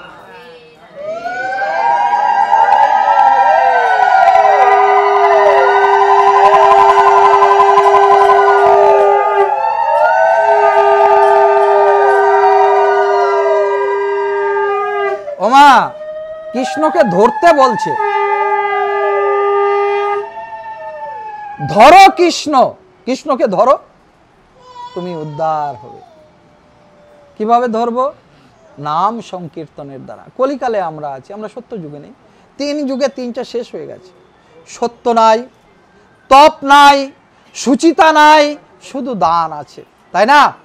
আজকে এখানে যে অনুষ্ঠান হচ্ছে, যারা দীক্ষা নিয়েছে সেসব মায়েরা আয়োজন করেছে, তার সঙ্গে যারা অন্য জায়গা থেকে এসছে তারাও আয়োজন করেছে, সবাই মিলে অনুষ্ঠান করছে। আজকে আমাদের যত রকম অনুষ্ঠান হয় কলিযুগে, কেউ 1 টাকা দেয়, কেউ 5 টাকা দেয়, কেউ এইভাবে সাহায্য করে, কেউ ওইভাবে সাহায্য করে, কেউ ডাল দেয়, কেউ চাল দেয়, তাই না? এইভাবে কি হয়, ডিস্টার্ব করবেন না, যুগে যার ভিতরে কেউ কোনো কথা বলবেন না। তাহলে এই কলিযুগে একমাত্র দান দাঁড়িয়ে আছে, তাই না? এইভাবে আমরা সার্বজনীন আজকাল দুর্গা পূজা করি, কালী পূজা করি, সবাই মিলে।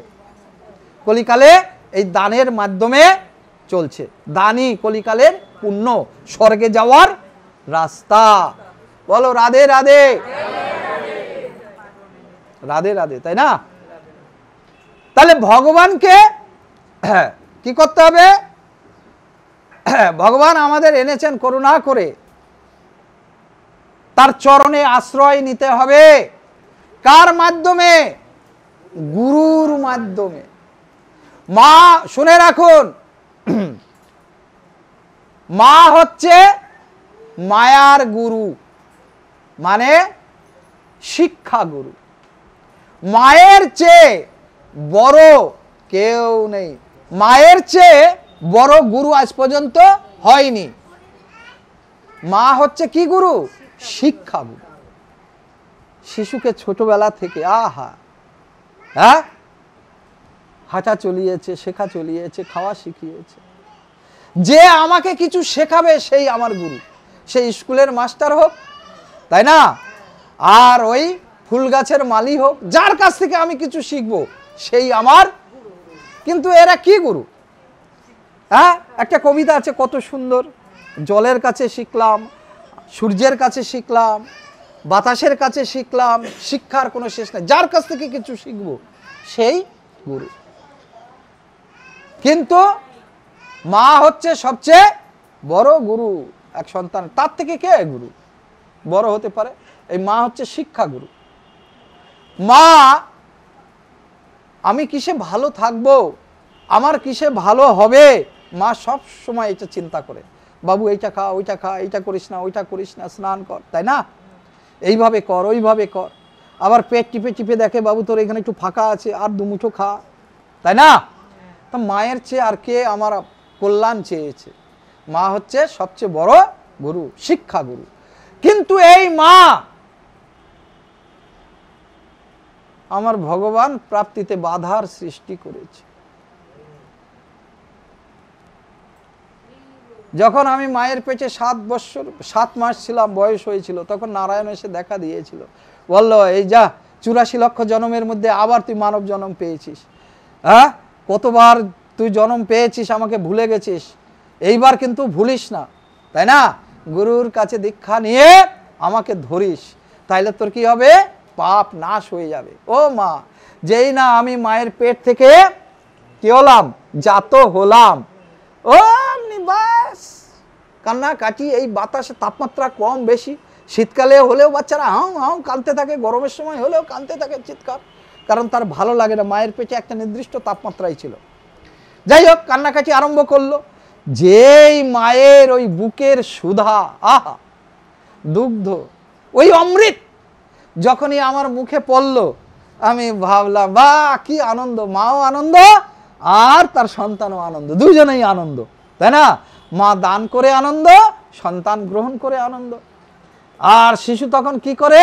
ভগবানকে ভুলে যায়, বলে নারায়ণ নারায়ণ পালাও পালাও পালাও পালাও, তাই না, আমার মা আছে, হ্যাঁ আমি মায়ের কোলে আছি, আমার আর চিন্তা নেই, তাই না, তোমাকে পেয়ে কি হবে, তুমি যাও যাও যাও, আমার মা আছে, মাই রক্ষা করবে।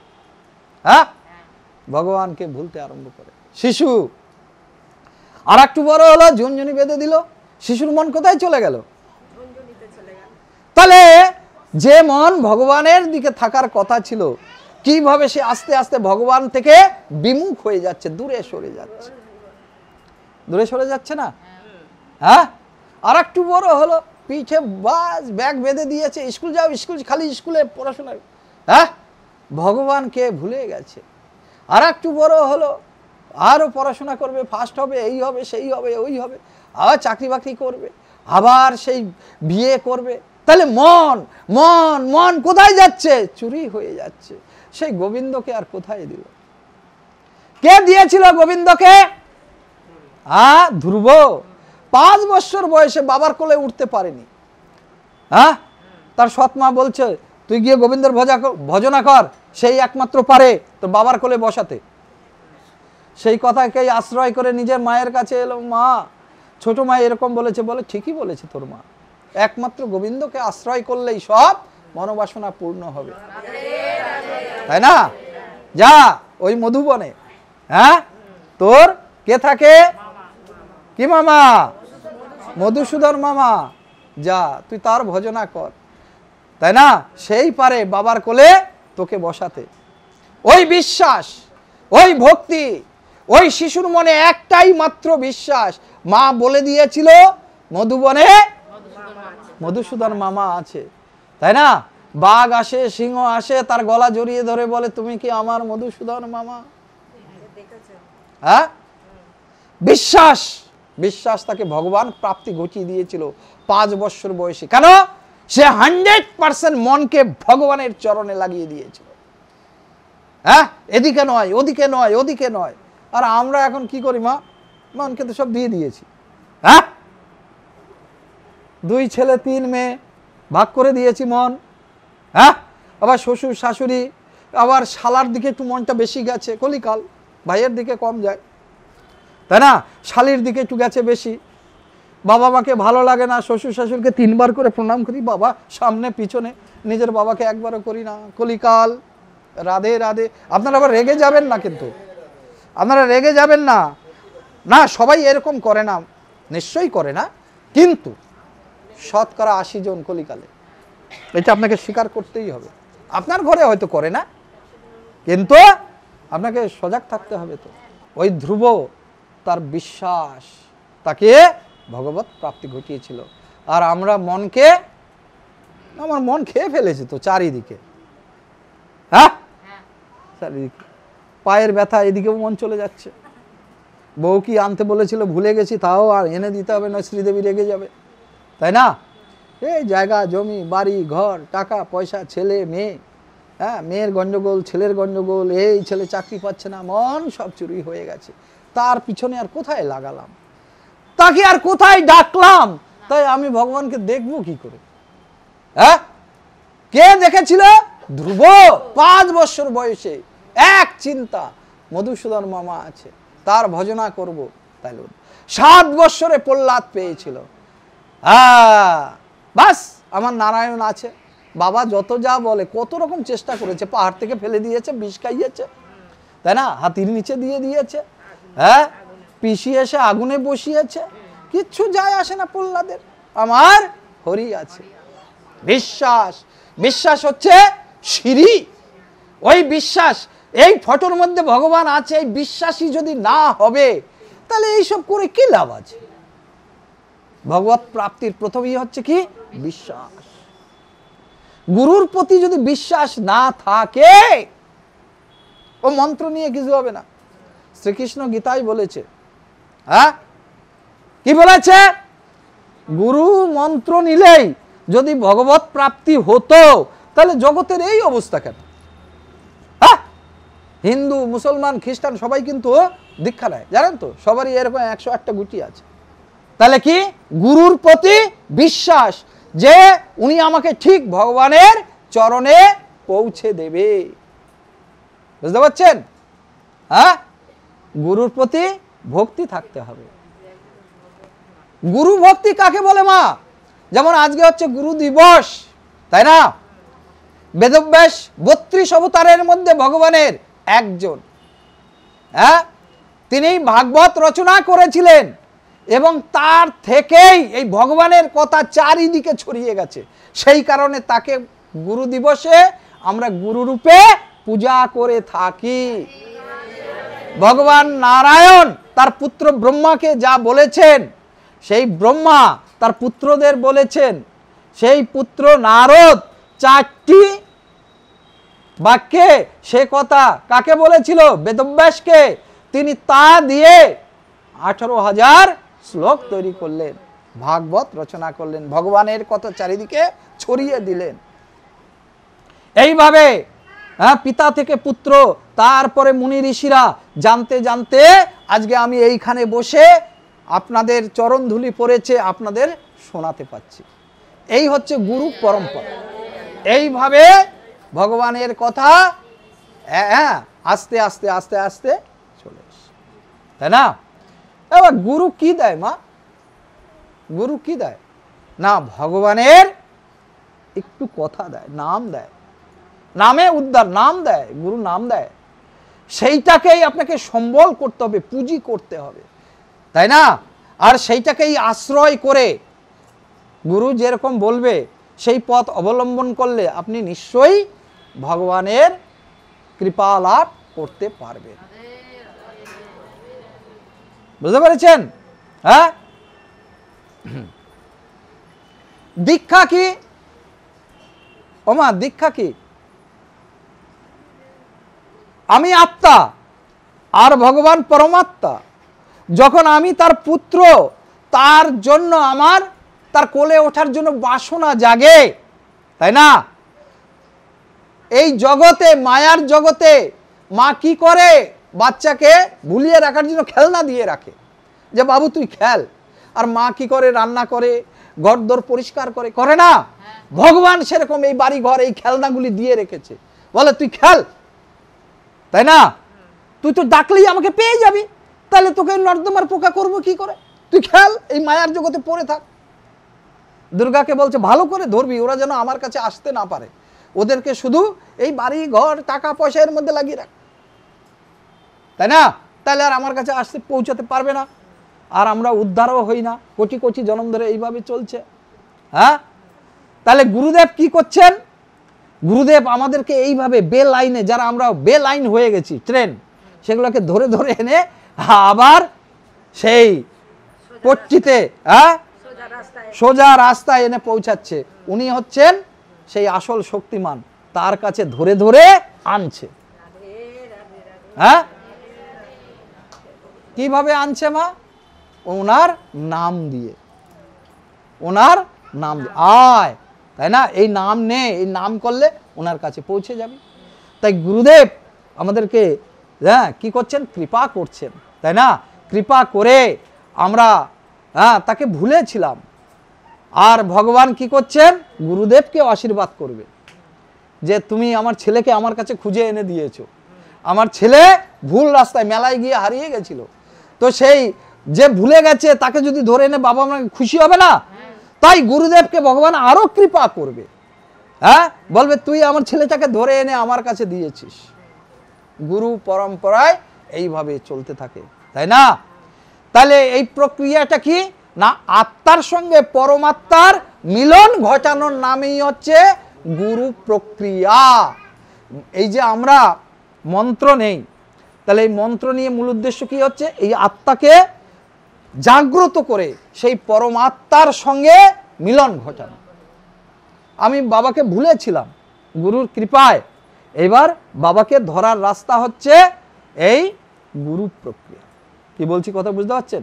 হ্যাঁ, এইভাবে যুগ যুগ ধরে আমরা যাতে উদ্ধার পাই, তাই গুরুদেবেরা আমাদেরকে কৃপা করে মন্ত্র দিয়ে, মন্ত্র ওমা ছোট আছে বড় আছে, গুরুদেব সেটা ঠিক করবেন কে নিতে পারে। শিক্ষিত আছে অনেকে, শিক্ষিত নন, তাই না?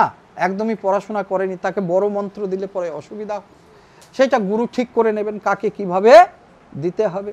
হ্যাঁ, তাই গুরুর চরণে আশ্রয় নিতে হবে, গুরুকে সেবা করতে হবে। গুরু সেবা কি মা?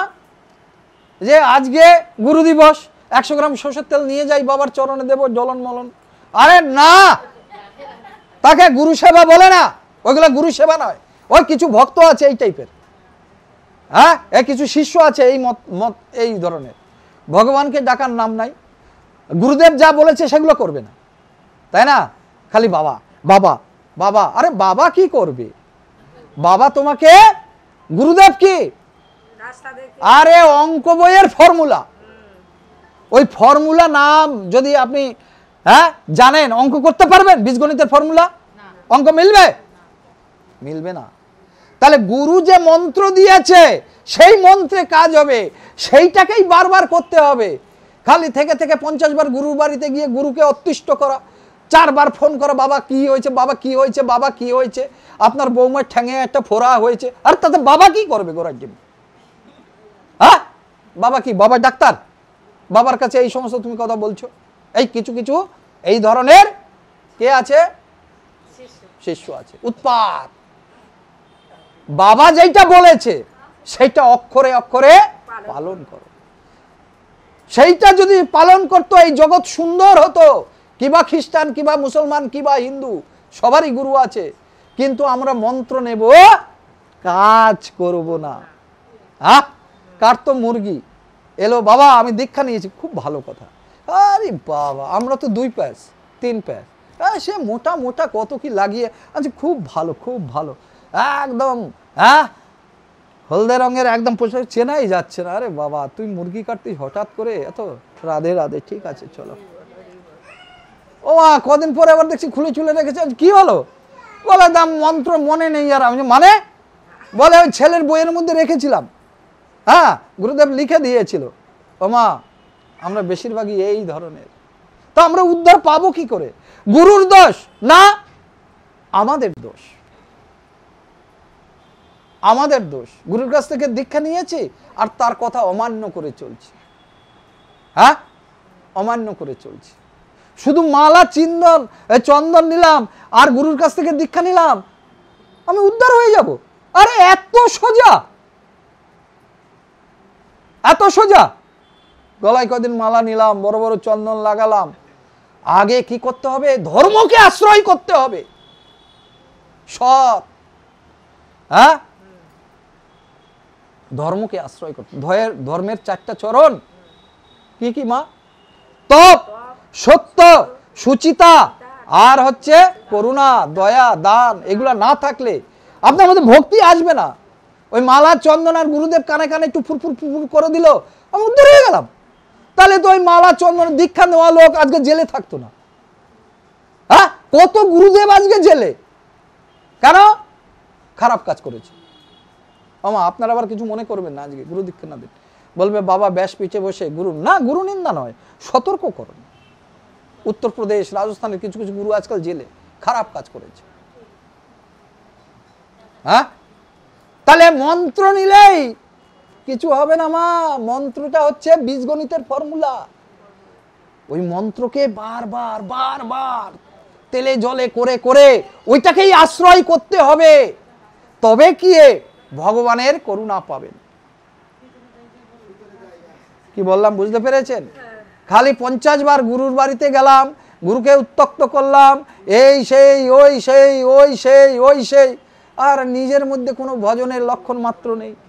হ্যাঁ আরে ভজন কোনো দেখিয়ে শুনিয়ে করতে হবে না, আপনি নিবৃত্তে করুন না,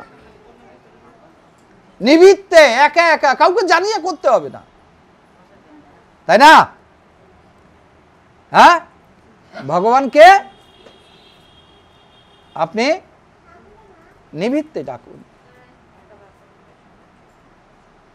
আমাদের একটা নিয়ম আছে কি জানেন তো?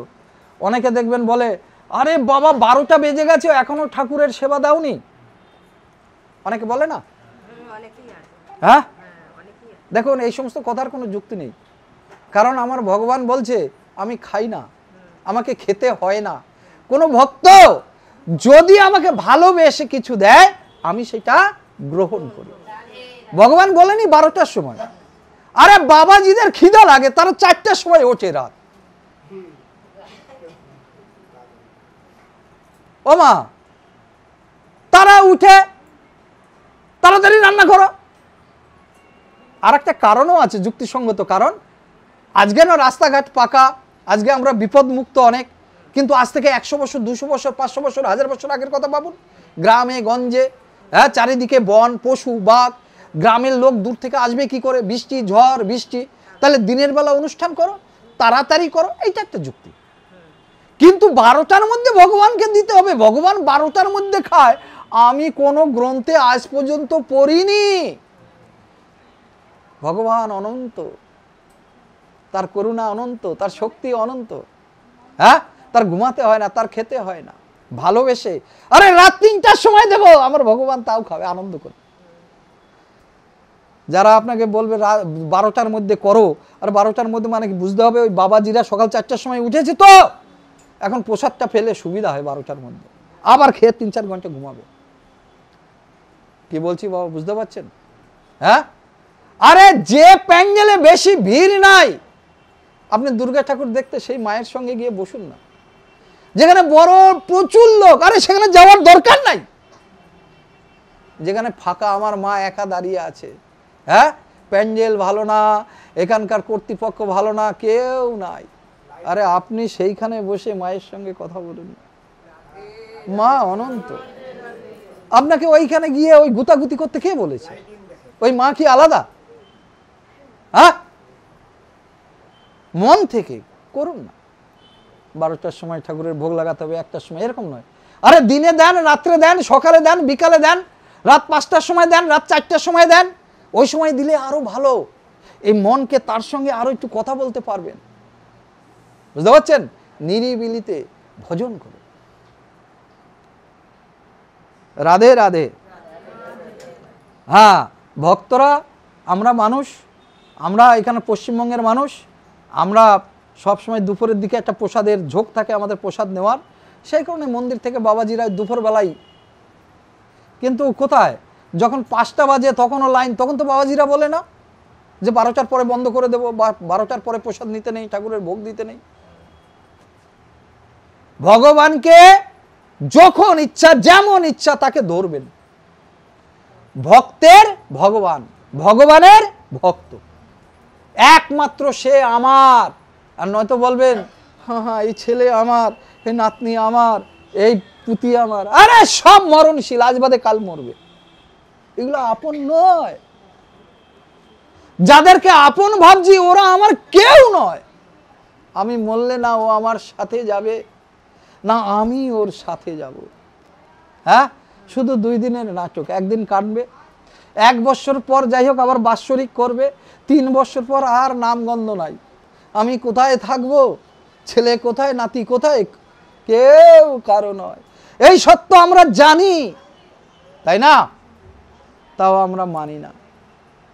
হ্যাঁ, মানি না। আপনাকে যেতে হবে তার কাছে, আপনাকে প্রস্তুতি নিতে হবে। আপনি এইখান থেকে দিল্লি যাবেন, প্রস্তুতি নেন না? ব্রাশ, সাবান, ব্যাগ সব গুছিয়ে রাখেন না? ওষুধপত্র, মেয়ের বাড়িতে বেড়াতে যাবেন যাতে রাস্তাঘাটে কোনো অসুবিধা না হয়। তাহলে আপনি আপনার বাবার ধামে যাবেন ভগবানের সঙ্গে, তার বাড়িতে যাবেন, আপনাকে প্রস্তুতি নিতে হবে না? কি প্রস্তুতি মা? সেইখানে টিকিট হচ্ছে হরিণ না, টাকা পয়সা লাগে তো রিজার্ভেশন কাটতে হবে তো দিল্লি যেতে গেলে, আর ভগবানের কাছে যেতে গেলে হরির নাম, ও ছাড়া কিচ্ছু যাবে না। ও ছাড়া কিচ্ছু যাবে না, কিচ্ছু যাবে না। হরি তুমি আমার, আমি তোমার, ব্যাস। শয়নে স্বপনে যখনই যেই অবস্থায় থাকবেন, তাই না, তখনই হরিকে ডাকতে হবে। লোককে জানানোর দরকার নাই, দেখানোর দরকার নাই, তাই না? তা গুরু নিয়ে আর 10 মিনিটের মধ্যে শেষ করে দেব মা, হয়ে গেছে। গুরু ভজনা, তাহলে গুরুর সঙ্গে আমার সম্পর্ক কি হবে, আমার ব্যবহার কি হবে, সেইটাই আমি বলবো। গুরুকে আমরা যারা দীক্ষা নিয়েছি অর্থাৎ শিষ্য হয়েছি, আমরা গুরুকে কিভাবে দেখি না? 3 ভাবে গুরুকে দেখা যায়। যত শিষ্য নিয়েছে তাদের বিশ্লেষণ করলে দেখা যায়, একটা হচ্ছে যে গুরুই ভগবান। তারা কি করে না, শুধু গুরুকেই আশ্রয় করেছে। হ্যাঁ, তারা কিভাবে? গুরু সেবা করলে, গুরু পুজো করলে, গুরুকে ধরে রাখলেই এই ভবসাগর পার তিনি পার করে দেবেন। তাই তারা কি করে? শুধু গুরুর পূজা করে, গুরুকেই প্রাধান্য দেয়, তাই না? যেমন আপনারা দেখবেন, আবার অনেকে আছে একটু ভগবানকে সামান্য মানে, কিন্তু গুরুকে বেশি কি করে মানে। প্রথমে আসবে আমাদের বাংলাদেশের পরিপ্রেক্ষিতেই বলছি আমি। দেখুন, এক আসবে অনুকূল ঠাকুরের অনেক ভক্ত, তারা দেখবেন গুরুকেই আশ্রয় করেছে, তাই না? যদিও তাদের অনুষ্ঠান শেষ হওয়ার মুহূর্তে জয় রাধে রাধে কৃষ্ণ কৃষ্ণ বলে গান, অর্থাৎ ভগবানের নাম করা হয় সেটা পরে, কিন্তু তারা অনেকেই কৃষ্ণ ধামে আসে না, ভগবানকে তেমন গুরুত্ব, তারা গুরুকেই, তাই না? তাহলে তাদের কি, তারা কিভাবে দিচ্ছে না, গুরুই আমাকে ভবসাগর পার করে দেবে। সেরকম আছে কে, আমরা দেখি সোদপুরের গুরুদেব কি নাম এখন, বালক ব্রহ্মচারী, তারাও গুরু পূজা, গুরুই সব, তাই না? আবার দেখি শ্রী গুরু সম্প্রদায় নাকতলা, তারাও কি করে? গুরুকেই ভগবান, গুরুকেই সব ভাবে, এবং গুরুই তাদের, এরকম আস্থা, এরকম বিশ্বাস তাদের, যে যেরকম পারে। ভালো মন্দ আমি কিছু বলছি না, আমি রাস্তার কথা বলছি। তাহলে ভক্ত এক ধরনের আছে, তারা গুরুকেই প্রাধান্য দিচ্ছে। গুরুই সব। দ্বিতীয় বা গুরুত্বপূর্ণ সবচেয়ে আমরা কি মনে করি, ভগবানই শ্রেষ্ঠ, তার কাছেই আমাকে যেতে হবে। গুরু হচ্ছে মাধ্যম, গুরু হচ্ছে দালাল স্বরূপ, গুরু হচ্ছে কে, ঘটক স্বরূপ। তিনি আমাকে আমার বাবার কাছে পৌঁছে দেবেন, তিনি হচ্ছেন মিডিল ম্যান। তাই যে আমি গুরুর প্রতি কি রাখবো, মাস্টার মশাইয়ের প্রতি আমি কি করব, গুরু হচ্ছে মাস্টারের মতো শিক্ষক, তাই না? তিনি আমাকে শিখিয়ে পড়িয়ে দিয়েছে কেন, আমি যাতে ডিগ্রি লাভ করতে পারি।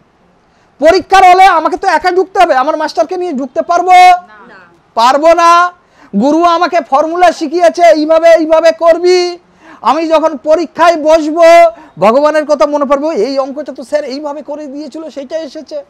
তাহলে গুরু আমাকে কি করেছে, রাস্তা দেখিয়ে ভালো জায়গায় নিয়ে এসছে।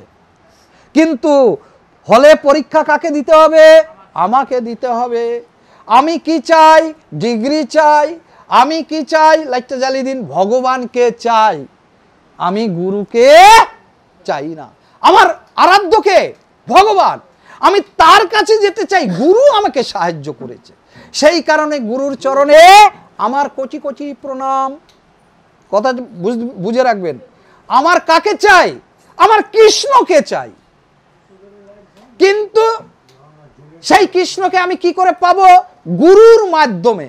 আমার ডিগ্রি চাই, কৃষ্ণ চাই, আমার বাবাকে চাই। বাবাকে পাবো বলে গুরুদেব আমাকে সাহায্য করেছে। আমার ডিগ্রি ফার্স্ট ক্লাস পাবো বলে মাস্টারকে ধরেছি, মাস্টার গুরু স্বরূপ। কথাটা বুঝবেন, মাস্টার কি ওই পরীক্ষার হলে আমার হয়ে করে দেবে না। মন্দিরে কাকে রাখবো, ভগবানকে রাখবো। আমি ভগবানের পুত্র, তাই না, ভগবানকে চাই। তাহলে গুরুকে কোথায় রাখবো, ওই মন্দিরে সে বসাবে না, সে মন্দিরের আগে পর্যন্ত বসাবে যে গুরু তোমার এইখানে, তুমি পরীক্ষার হলে ঢুকবে না। আমার বাবার কাছে আমাকে যেতে হবে, আমি তার সন্তান। কথাটা বুঝবেন, তাহলে আমার কাকে চাই, ভগবানকে চাই। আর ভগবানকে পাওয়ার জন্য আমি গুরুকে আশ্রয় করেছি। তাহলে গুরুর প্রতি আমার ভক্তি থাকবে, গুরুর প্রতি আমার শ্রদ্ধা থাকবে, যেমন মাস্টার মশাইয়ের প্রতি থাকে। কথাটা বুঝবেন।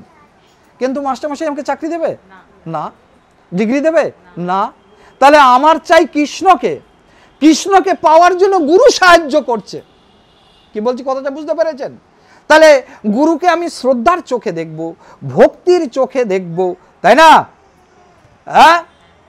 গুরু ব্রহ্মা, গুরু বিষ্ণু, গুরুদেব গুরু।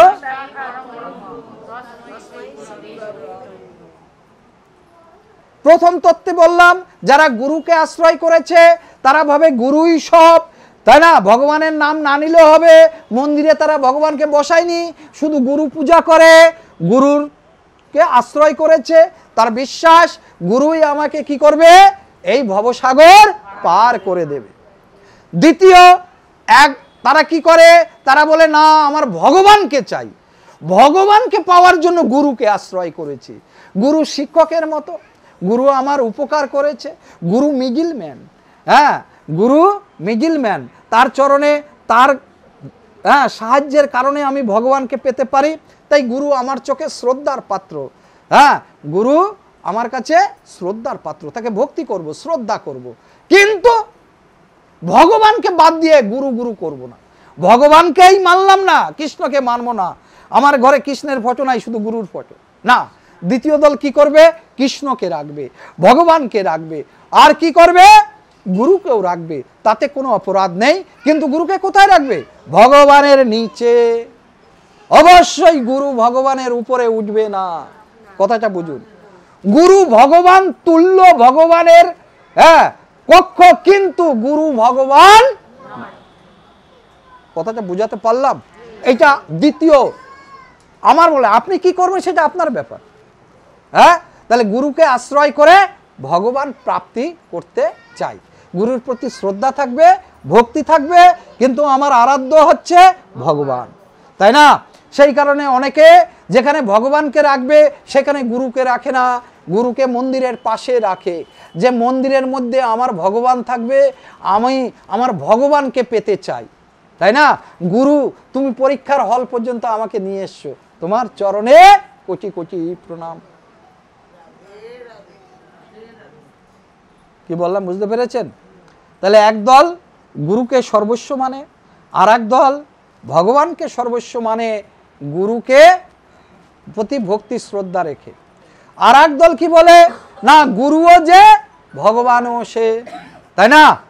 গুরুও যে ভগবানও সে। তো এইটা আমরা বাস্তবে অনেকেই মেনে নিতে পারি না, কারণ আমি এইখানে বসে কিছু লোককে দীক্ষা দিয়েছি, আমি ভগবান হয়ে গেলাম, তাই না? আর আমি যা বলবো আপনারা মেনে নেবেন। যদি পারমার্থিক কথা বলি সেইটা হয়তো মানতে পারবেন, তাই না? কিন্তু বাস্তব জীবনে আমাকে ভগবান ভাবলে আপনার ভুল হবে, আমারও পাপ হবে। তাহলে আর এক দল হচ্ছে যে গুরু আর ভগবানকে সমান চোখে দেখে, তারা একই মন্দিরের মধ্যে গুরুকেও রাখবে, ভগবানকেও রাখবে।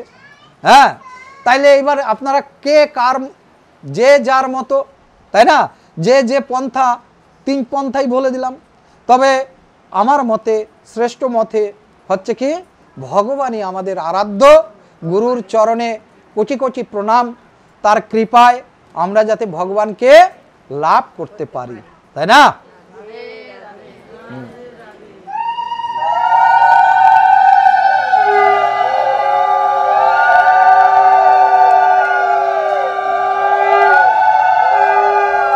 বাস হয়েছে, 5 মিনিট বাকি আছে, বসিয়ে দেব, ঠিক আছে? হ্যাঁ, ভগবানের চরণকে আশ্রয় করতে হবে।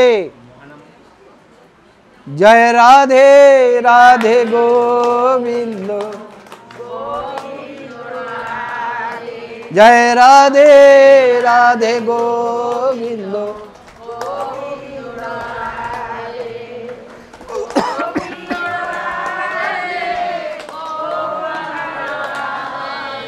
গোবিন্দ রাধে গোপাল রাধে, জয় রাধে রাধে গোবিন্দ গোবিন্দ রাধে, জয় রাধে রাধে গোবিন্দ গোবিন্দ রাধে।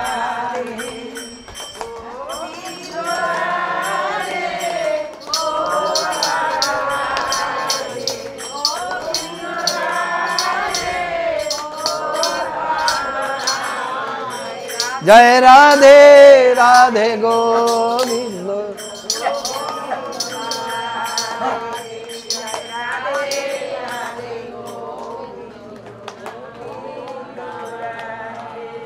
কৃষ্ণ কৃষ্ণ বল ও মনে রাধা রাধা বল, কলি যুগে কৃষ্ণ নাম পথে,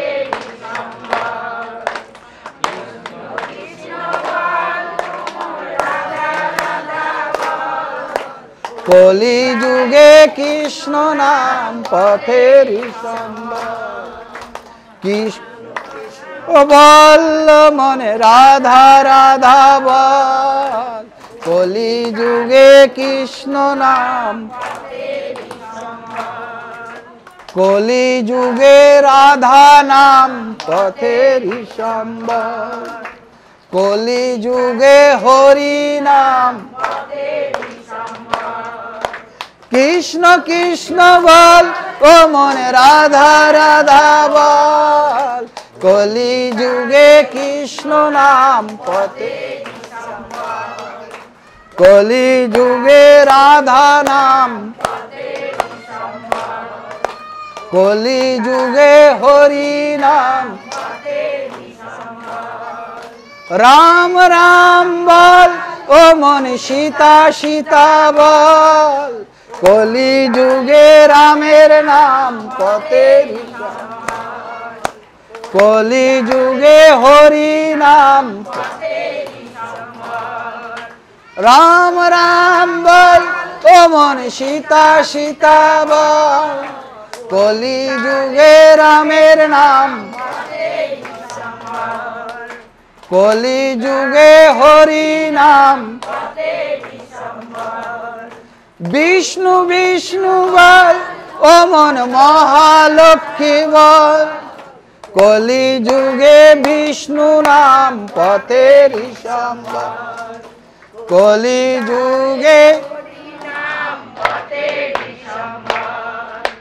কলি যুগে রামের নাম পথেরই সম্বল। কৃষ্ণ কৃষ্ণ বল ও মনে রাধা রাধা বল, কলি যুগে কৃষ্ণ নাম পথেরই সম্বল, কলি যুগে হরি নাম পথেরই সম্বল। রাম রাম বল ও মনে সীতা সীতা বল, কলি যুগে রামের নাম, কলি যুগে হরি নাম,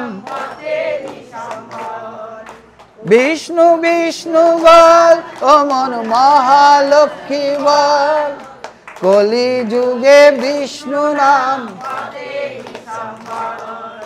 কলি যুগে হরি নাম পথেরই সম্বল, কলি যুগে রামের নাম, কলি যুগে কৃষ্ণ নাম, কলি যুগে হরি নাম পথেরই সম্বল। কেন বলা হয়েছে কৃষ্ণের নাম, রামের নাম কিংবা এই তিনজনের নাম কলিকালকে উদ্ধার করবে? কেন, কোথায় বলা আছে? না, মহানামে বলা আছে। মহানাম 32 অক্ষর 16 নাম। এই 16 নামের মধ্যে 8 বার এসেছে হরে, 4 বার এসেছে রাম, 4 বার এসেছে কৃষ্ণ। রাম বুঝতে পারলেন ত্রেতা যুগের ভগবান, হ্যাঁ, কৃষ্ণ বুঝতে পারলেন দাপর যুগের ভগবান, আরাধ্য ভগবান। হরে 8 বার এসেছে। হরে মানে হরি, হরি মানে বিষ্ণু, নারায়ণ। নারায়ণের নাম 8 বার এই মহানামে ঢুকানো আছে। হরে কৃষ্ণ কৃষ্ণ কৃষ্ণ হরে হরে, হরে রাম। তাহলে সত্য যুগের ভগবান হরি বা নারায়ণ বা বিষ্ণু, তাকে এই মহানামের মধ্যে 8 বার রেখেছে। 4 বার রামের নাম, 4 বার কৃষ্ণের নাম। 3 যুগের 3 ভগবানকে এই নামের মধ্যে রাখা হয়েছে। সেই কারণে এই নামকে বলা হয় মহানাম। কলিকাল এই নামে উদ্ধার হয়ে যাবে।